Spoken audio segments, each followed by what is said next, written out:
super weird? Is the lighting super weird or is it just me? I can't really tell because there's so much light in my face.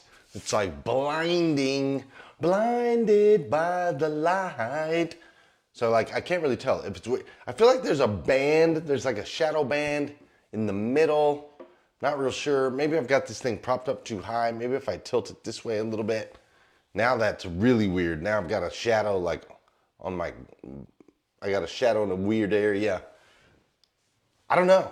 I don't know exactly, like you can see me, I can see me, so lighting is good there. But we're doing something a little bit different today. We're actually coming to you from a very sacred place in my life. And I think part of the reason maybe that I'm always joking at the beginning of the show, but maybe part of the reason I'm joking a little bit more this morning is that this really is a sacred place in my life. And I bring you guys with me on journeys, and we go into crazy places, like emotionally together. We go into crazy places spiritually together. I really have no problem with that. But for some reason today, this is a little bit interesting because I'm actually bringing you into a space physically that normally, like, this is my space, if that makes sense. This is my space. This is where I'm at. And for some reason, it feels a little bit different. So, but that's okay. We're going to dive in, and I'm going to work on the lighting a little bit while you guys watch this little intro, and then we're going to go from there. Let's go. Good morning, and welcome to #Rise and Grind, the #1 morning show in the world filled with motivation, education, and inspiration. I am your host, Glenn Lundy, husband to 1, father to 8, and the founder of the 800% Club, the club designed to help you unlock your full potential. Each episode is filled with celebrity interviews, inspiring conversations, and the strategies you need to get ahead in your career and your life. So grab your pen and turn up the volume because it's time to rise and grind. Hey, good morning, good morning, good morning. How are you, my friend? How are you, my friend? Dude, today is, what is today? Today, what day of the week is it? Today is Tuesday. That's right. Today is Tuesday, also known as Taco Tuesday. Today is Tuesday, and now I don't know the date. Today is Tuesday. There we go. That lighting's way better. Today is Tuesday. What's the date? Today. I never know. You guys give me so much grief for this. Today is Tuesday, November. Well, we're almost to Thanksgiving. Today is Tuesday, November 25th, 2025, and what's crazy is today is the very first and the very last time it'll ever be Tuesday, November 25th. Thank you, Mary Lynn. I see you. Tuesday, November 25th, 2025, and so I want to make sure we make the absolute most, and I do mean the absolute most of this absolutely incredible, incredible day. How you doing, Antonio? I'm coming to you live from a very sacred space. And I'm going to share this space with you here in just a moment. So make sure you hit the share button, make sure you tag your friends, make sure you get everybody in here, because I've never really shared this before. I've posted a little picture here and there, but I've never really let anybody in here in real time. But something that you all have to know and keep in mind is for 40 years, that's right, for 40 years, I have been loyal, and I do mean loyal. Loyal is the right word. For 40 years, I don't really have a place to set this where I can see you guys. Maybe if I set it right here.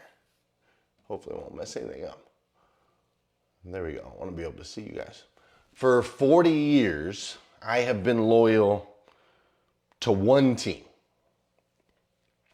For 40 years, I have been loyal to one football team, one NFL football team. For 40 years, I have been loyal to that one logo. I have been loyal to their colors. Like, I have been loyal to their colors to the point where today I actually wore a purple 800% club shirt, but my entire company is built around their colors.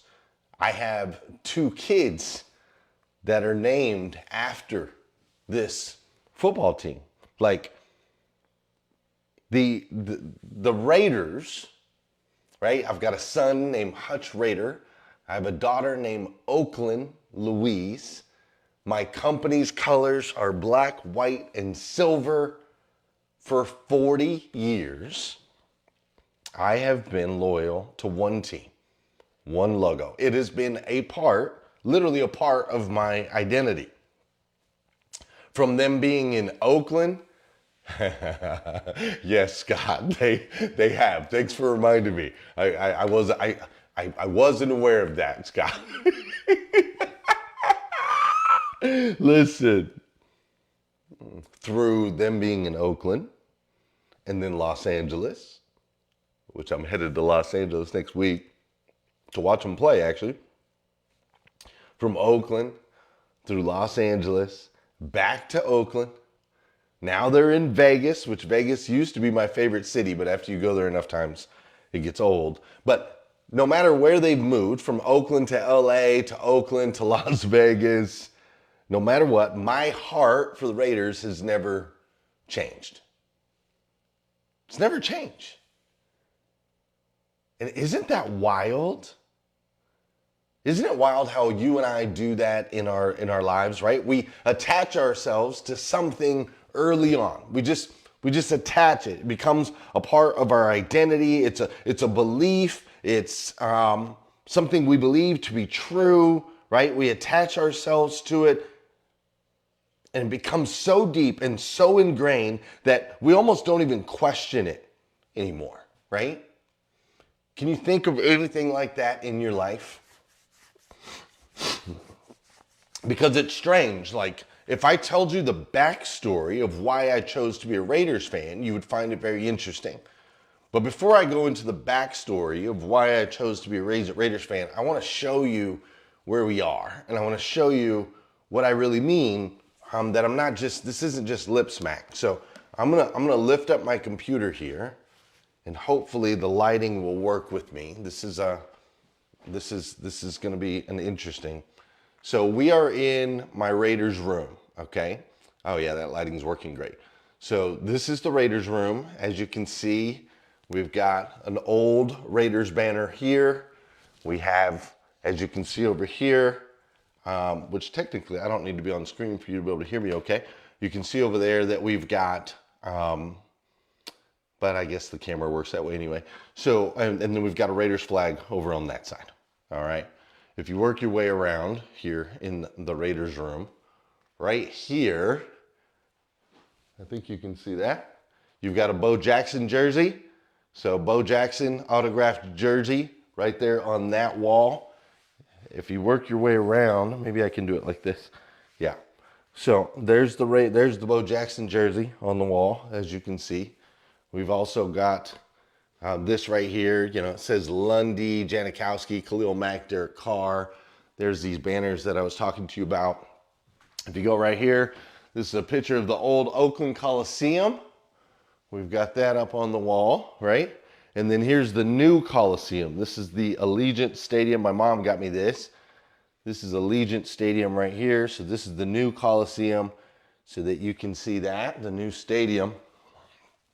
If we work our way over here, this is one of my really, really important pieces. This is my Tim Brown, as you can see. This is my Tim Brown autographed jersey right there. Tim Brown, let's go.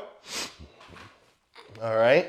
And then when you work your way over here, now these are kind of dark, so I'm going to move this light a little bit so that you can see. This is high production at its best. So when you come over this way, I'm trying to do all this thing with a laptop. When you come over this way, you'll see we've got some autographed footballs, autographed jerseys. That's an autographed Bo Jackson helmet that you're seeing at the top. We've got Howie Long's jersey down there on the bottom. We've got some old banners. If you look at these old banners, right? We've got some old banners right here. That's an old Oakland Raiders banner. Also over on this side, might be hard to see, but we have some original Super Bowl tickets from when the Raiders were in the Super Bowl. If you work your way over this way, and there's a reason I'm doing all this, by the way. It's kind of clunky, but it's okay. We're gonna get the job done.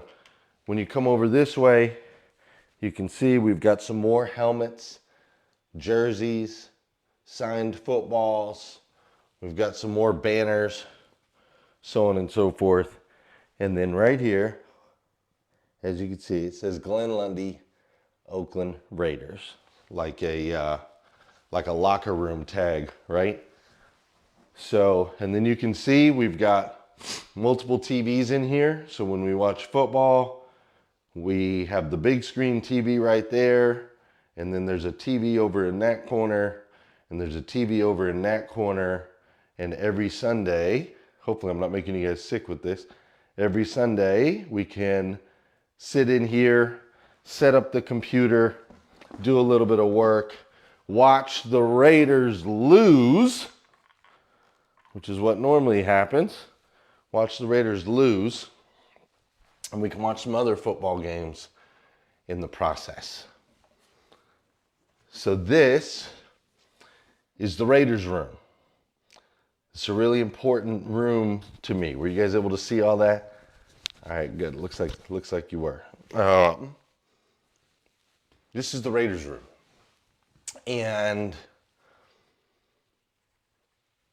interestingly enough, so deep, so ingrained, even though they suck, like Scott just said, I'm still a fan. I still support them. I still buy their stuff. People still buy me their stuff.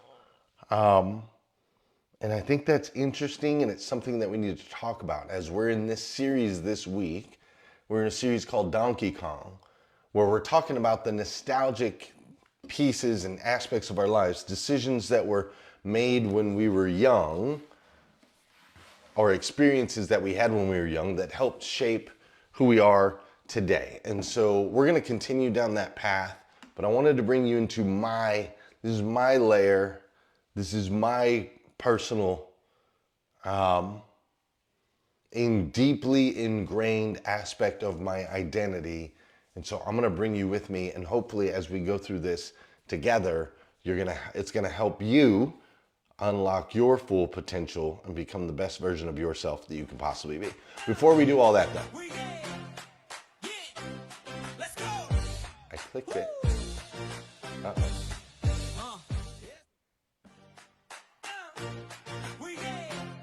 Is it playing music? I can't hear it. Oh, maybe I'm just having a volume issue on my side. It's 5:30 a.m. and the world's awake. Glenn Lundy in the house, no time to break. Husband to one, father to nine. This is the anthem, this is the grind. Let's go. Rise and grind every single day. 5:30 in the morning, Glenn's leading the way. Husband to one, father to nine. Oh, there we go. As long as you guys have volume, that's what matters, right? So for those of you that know and those of you that don't know, this is the part of the show. There we go. Ramon was giving me so much grief yesterday for my crappy production when it comes to sound and audio. I cannot wait. I'm telling you, I cannot wait until this show goes into a real studio and you guys can get some real sound. You deserve it. So for those of you that know and those of you that don't know, this is the part of the show where I need you to hit that share button. That's right, I need you to hit that share button, because I believe if we can change the way people start their day, it'll make a massive impact on this planet. I truly believe that. And sometimes all it takes to change the way somebody starts their day is for you, yes, you, to hit that share button. This is also the part of the show where I want to say good morning to you, and I want you to say good morning to me. Whether you're watching live or you're watching on replay, say what's up, and I'll say what's up back. So that sound fair? Good morning, Spencer Nicholson. Thanks for being here. How you doing, Tosh Queen? Good. You can hear the music. Glad to hear it. Trisha Rue is in the building. Kat Perez is in the building as well. Sean Weatherby. What up, Sean Weatherby? Mary Lynn Wilkins says, we are dancing. Michelle Gravely is in the building as well. Ramon Ray is in the building. How about the sound production? Ramon Ray. Sean Weatherby is in the building. Great to see you. Mark Larkin. Yes, the Glen Cave. Yes, we are in the Raider Cave. That's it. Kimberly Hatfield is in the morning. Rich Pintrick. Good morning, Rich Pintrick. I appreciate you. Keep going with your AI content, man. I'm loving it. Wes Storm is in the building. Thanks for being here, Wes Storm. Arlene Duncan. Arlene said, Arlene Duncan. Arlene. I'm assuming that's a woman. Maybe bad assumption. I might get in trouble for that. But Arlene, thanks for sharing. I appreciate that. Russell Hill, thank you for sharing. I appreciate that as well. Wendy Reeves, thanks for being here. Thanks for being here, and good morning, good morning. Paul Brindley is in the building. Patricia Frudenberg is in the building. Young Johnson's in the building. Malika Carey is in the building. Michael Barrich, what's up, Michael Barrich? Thank you so much for being here. Antonio Barbosa from Portugal is in the building. Sarah Green and Dana Fishbein, thank you for being here. Jeremy Nolan, what's up, Jeremy Nolan? Good morning, sir. Luis Grafton Norris is in the building as well. Thanks for being here. Tony Thorstad, Angela Hastings, for those of you, all of you that watch on replay, thank you so much for being here as well.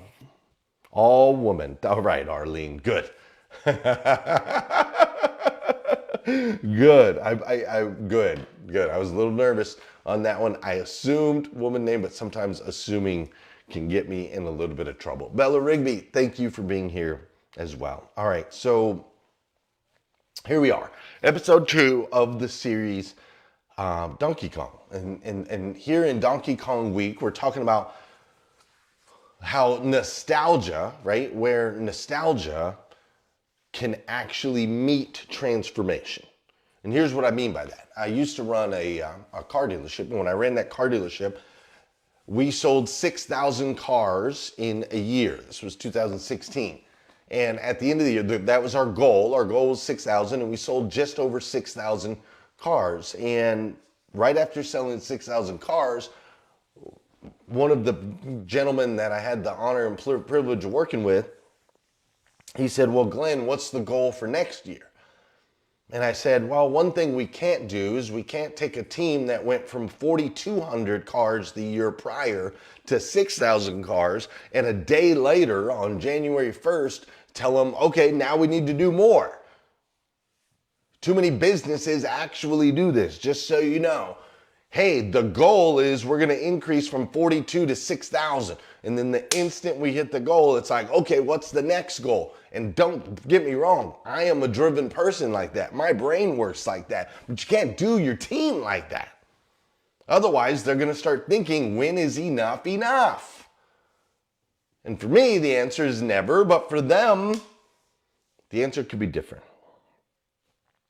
So after selling 6,000 cars, I was like, okay, internally we'll have a bigger goal, but externally the message that we're going to deliver is we need to get with the times, because our organization as a whole was still living a bit in the past. A lot of our processes were archaic.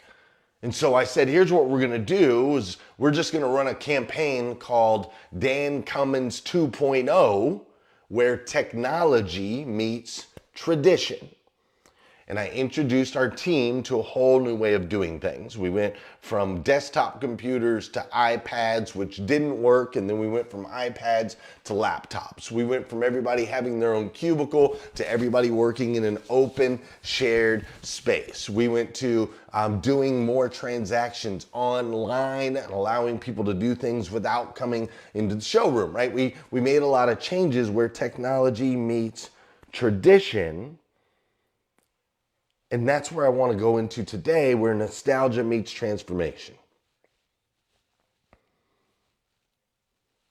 See, we're exploring the tension between tradition and advancement.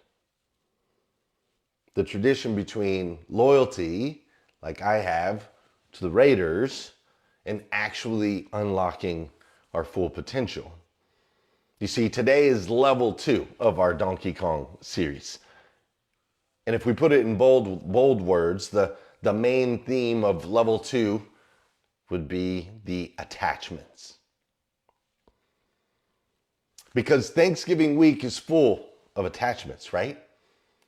Our family traditions, our holiday rituals, our emotional patterns, the things that we've believed since childhood. Some of them build us and some of them bind us, but today we're going to talk about both. So I want to take you back just a little bit. Like when I moved here to Kentucky, right? When I moved to Kentucky, it was interesting. I was actually wearing a Tennessee hoodie, which I shouldn't be doing the first day I landed at the airport. And I'll never forget that because a guy walked up to me and he said, "Boy," which just so you know, us black folks love being called boy. It just takes us back to a really special place. But he said, "Boy, you got a lot of balls wearing that orange around here." Right? And what he meant is obviously there's big rivalry between Tennessee and Kentucky, sharing a border, and everybody out here wears Kentucky blue. And so I thought it was interesting that I had that experience the first moment I stepped into Kentucky, but it's still kind of true today, 18 years later, 19 years later, however long I've been living here, it's still kind of same because everybody around here wears Kentucky blue, but me, I'm wearing silver and black. If you see me at church on a Sunday, you're going to see me wearing silver and black. It happens all the time. Every season, no matter what the record is, no matter what the score is on the NFL football games, when you go into my offices, you're going to notice the carpet is silver and black. When you come into my man cave right here, everything is silver and black. And often when you see me out in public, I'm wearing silver and black. You see, there was a poem called "The Autumn Wind is a Raider." And it's not just a poem, it's a personality. It's an identity, it's a belonging, it's a tradition. And here's the truth, for over 40 years, win or lose, that attachment has stuck to me. And now see, that is powerful because loyalty is a virtue. It is.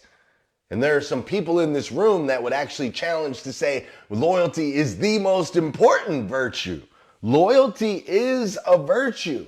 However, loyalty without reflection can be a prison. Here's the truth. We attach ourselves to teams, we attach ourselves to beliefs, we attach ourselves to labels, we attach ourselves to opinions, we attach ourselves to fears, we attach ourselves to insecurities, we attach ourselves to words like sentences like, "That's just how I am." We attach ourselves to things like, "This is how our family has always done it." Attachment is natural. It makes us feel safe. It makes us feel grounded. But in Donkey Kong, if you cling to the ladder too long, you'll get hit by the barrel. And sometimes in life, tradition keeps you rooted, but attachment keeps you stuck. You see, something you have to keep in mind is we do not rise by holding on, we rise by letting go. And Thanksgiving week really highlights all of this, right? You walk into those family dinners, and when you walk into the family dinners, you have like your childhood roles. You have your childhood narratives. You have your childhood wounds. You have the old stories and the old expectations, right? Like all that stuff pops up as soon as you walk back in the room. It's just kind of a natural part of how this works because we're back around the people that we experienced these nostalgic things with. And so old pieces of our identity come back, right? The person that, like the character that we no longer are, all of a sudden gets revived when we're in these holiday situations. You know, it's kind of like, it's interesting because when I look at how we have to let go of some of these things in order to really get where we're going, I think about some other video games and how we were taught this lesson over and over and over again, and yet somehow maybe we missed it, right? Like if you think about the game Zelda, do you remember Zelda? In Zelda, Link couldn't start the quest until he let go of the village. Like you always started in a room in a village, and then you had to leave the comfort of the room. You had to leave the comfort of the village. You had to go out into the woods to attack and get food and do all of those things. But every single time you always started in the comfort of the village, and then you had to leave out into the world. You had to let go of your family, let go of your friends in order to step into the greatness. Crazy, right? If you think about Metroid, Samus, right, couldn't progress until she shed the old grades and earned the new ones. What about Sonic? What about the game Sonic? Sonic couldn't speed through the levels while he was still holding on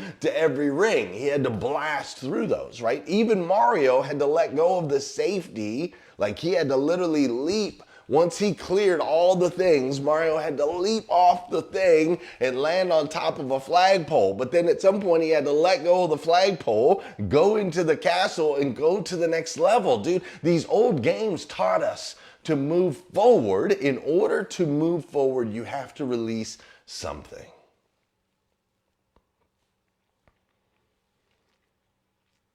So listen, Thanksgiving is tradition, and that is beautiful. It really is. I am super excited. My wife's already been starting cooking. We got a lemon flavored cheesecake out of the deal because she thought she had messed it up, but she didn't mess it up, and she'd already cut into it. And because it's cut into it, can't bring it to Thanksgiving. So boom. So the Lundys got a lemon cheesecake already. I can already smell the deviled eggs in the house. She was making some of those yesterday for her friend's party. My mom makes the deviled eggs for the actual Thanksgiving, which I think we're doing at my mother-in-law's house this week, right? So Thanksgiving it's a tradition, and that's beautiful. But Thanksgiving also it's also filled with patterns, and sometimes those patterns can be dangerous, right?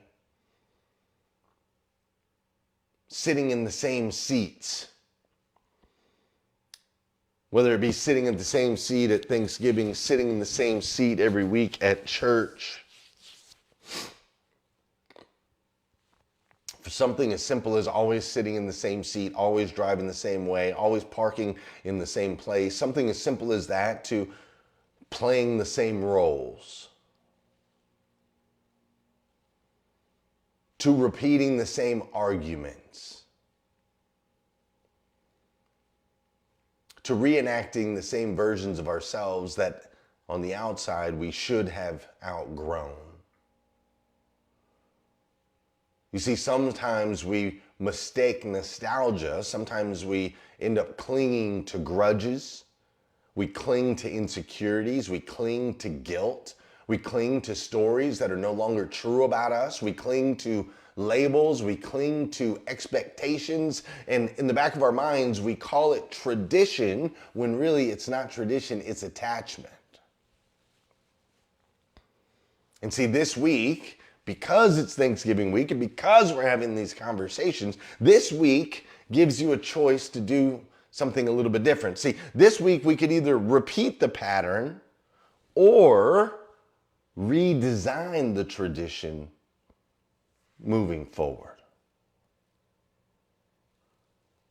You know, every day I pull up my Morning 5 planner and I write down my gratitude and I write down my goals and I read a powerful quote submitted by one of the members of our community, which if you haven't grabbed your planner, you can go to themorning5planner.com and grab yourself one. But every day I dive into my Morning 5 planner, and it's a tradition, an attachment that has become a part of my life now for many, many years, and it's been incredibly transformative. But one of the reasons I really know that that is a valuable tradition in my life, right? That is a valuable part of my identity. One of the reasons I know that is because every time I do it, it forces me to look at my attachments.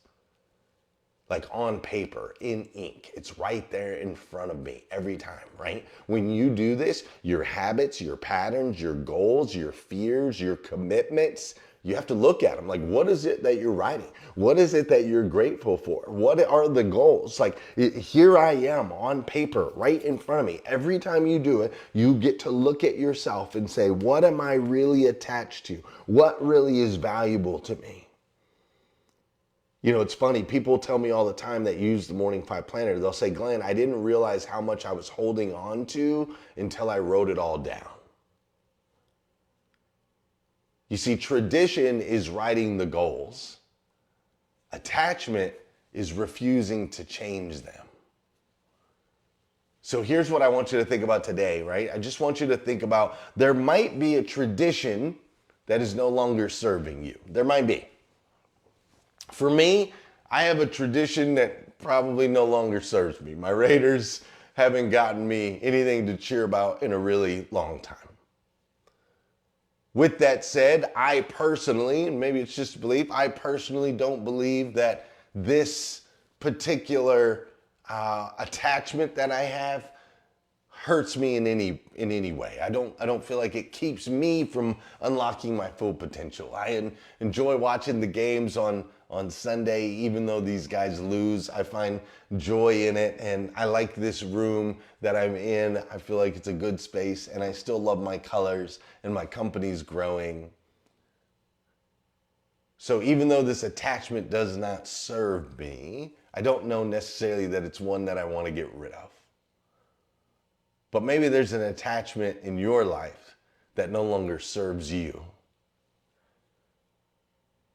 Maybe it's a thought. Maybe it's a habit. Maybe it's an identity or a label. Maybe it's an emotional pattern. Maybe there's a belief that you have that's outdated. I want you to think about that one attachment that no longer serves you. And then this week, as we go into Thanksgiving week, I just want you to make a decision like, hey, I'm at level 2 and I want to go to level 3. So this week, I'm going to release that. I'm going to rewrite that. I'm not carrying that into the holiday table this year. You see, letting go is the same as leveling up. So listen, you can be loyal, like a Raiders fan for 40 years loyal, without being limited. You can honor tradition without becoming trapped by it. You can love where you came from while still evolving into who you're becoming. So listen, let go. Just let go of one thing. Release one attachment. Jump one emotional barrel, because the climb will then continue. And that's the calling. You see, you and I are children of God, the God of the universe, the God that made everything. And that God made you and I to be the absolute best versions of ourselves that we can possibly be. Not average versions, not a little bit above average, not a little bit below, but the absolute best versions of ourselves that we can possibly be. And see, that's out of love. Because see, God knows, what God knows about you is that as long as you keep banging your head against the wall, as long as you feel like there's more potential inside, you will have a very hard time finding joy. Joy can be found through expressing the best version of yourself you can possibly be. That's what He wants for you, and that's what I want for you. So let's let go of the attachments that no longer serve us, while still honoring the traditions that make us who we are, so that ultimately we can get to the next level. Does that sound fair? All right. I'm going to get out of here. I'll show you guys the Raiders room. For those of you that came in late, I'll swing the camera around one more time so that you can see the Raiders room if you'd like. And on that note, though, I'll see you tomorrow, 5:30 a.m. We'll do it all over again right here on #RiseAndGrind. Have a great day. Let's go. Woo. Let's go. It's 5:30 a.m. and the world's awake. Glenn Lundy in the house, no time to break. Husband to one, father to 9. This is the anthem. This is the grind. Let's go.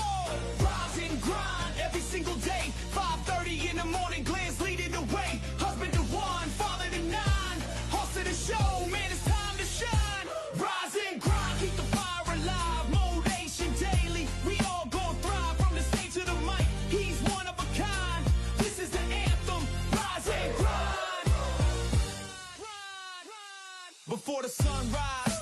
He's sparking the flame, millions inspired. Remember the name, faith, family, future. He's leading with